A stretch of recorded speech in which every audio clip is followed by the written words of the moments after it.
కానీ ఒక్క అమ్మమ్మ ఇంటికి మాత్రం వెళ్తే తిరిగి రావాలనిపించదు. ఇంతకాలం పట్టిందా మీ ఇంటి నుంచి అమ్మమ్మ ఇంటికి రావటానికి?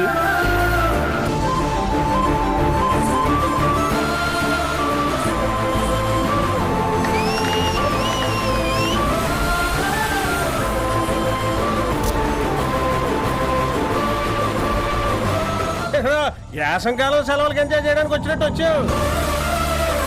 అమ్మమ్మ కళ్ళలో నీళ్ళు చూశాను రా, ఎందుకో తెలీదు, అవి నా కళ్ళలోకి వచ్చాయి. వాడేం చేస్తాడు?